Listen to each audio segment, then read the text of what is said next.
Okay, I'm going to show you how to repair washing machine water inlet valve. It is a serviceable part, otherwise known as the water inlet solenoid valve. All three of these blue, kind of teal blue or robin egg blue, the things you see up here, these are electromagnetic solenoids. And it is a serviceable part. I will put links in the description to pick up this entire unit right here, which typically runs about $100, $100 to $150, anywhere from $80 to $150. But I'll also put links to where you can purchase new diaphragms, okay? So new springs and new pins and new diaphragms for each of these units here. So let's talk about servicing this piece, right? So in the center here, you have a little cap, right? So this is what it looks like when the cap is installed, and this is what it looks like when the cap is not installed. And so you just use a little flathead screwdriver, okay? And you just kind of stick it right underneath that cap there, and you can pretty easily, right, pop that little cap out. And you can use a flathead screwdriver, or you can use a pair of needle nose pliers, but here's what it looks like, right? Nothing special about it. It kind of just, you know, it's a cylindrical cap molded with a hole in the middle, right? And that just keeps these little wings right here. It keeps these wings flared out, which holds this metal bracket in place, right? So once you remove that centerpiece there, then you can just grab the solenoid and you can twist it and pull it off pretty easily right off the top. Okay, it's just it's a smooth shaft. The solenoid just has a hole in the middle, right? So there's your solenoid. And then, you know, we have, you know, so we can take off two of these guys. So just keep your solenoids in the right spot, but the shaft, okay? You can grab a pair of needle nose pliers, preferably one that has grip on it like that, okay? And then you squeeze kind of down at the base of the solenoid shaft, like squeeze like pretty firmly so it doesn't slip. And then you can unscrew. See how it unscrews counterclockwise? You can unscrew that, okay? And once you unscrew it, boom, there's your diaphragm, right? So there's what it looks like inside, okay?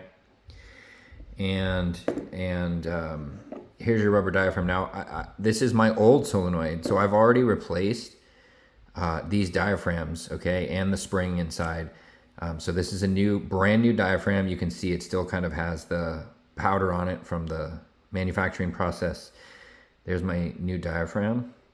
And here's my new plunger. This is called the plunger pin with the new rubber tip on it, right? And the spring is inside there, right? So we can dump the spring out. Here's the spring, okay? So when you order the repair kit, some of the repair kits I'll put in the link. I'll put some links just to diaphragms, to the kit that comes with the spring, the pin, and the diaphragm. You can also get a repair kit that also comes with a new one of these, but that really is only necessary if you break this. You don't really need to replace this piece, but if it gets physically damaged, then yeah, you'll need to replace it. So the spring goes in the hole like that. The plunger goes in with the rubber tip pointing up towards you, right? Make sure that when you push on it, the plunger comes out nicely. Obviously, you're gonna wanna rinse your parts off and clean this out in here. Make sure that's clean, that you don't have debris in there. And then the diaphragm, you know, more or less the diaphragm actually just kind of goes in here like this. It sits inside this hole like so, okay, like that. It sits in there exactly like that. And then you can just screw this piece right back in there, and you'll want to grab it and then, you know, just tighten it down, you know, pretty firmly, but not crazy. I mean, you don't have to get crazy. And then you can reinstall your solenoid, okay, like that, and like that. And then your little guy here, right in the middle, okay, goes back on, sits flush, looks good. These guys right here, you know, these little filter baskets here, you can grab onto that and just kind of twist it a little bit and pull it out. It's not threaded. It's not threaded or anything like that, but you gotta, if you rotate it kind of back and forth, it makes it easier to come out. Clean these really good. Make sure you don't have any debris in there. Rinse this out. There is kind of a little rubber kind of tube in there. Unfortunately, that is not serviceable. You cannot remove that. So just let it go.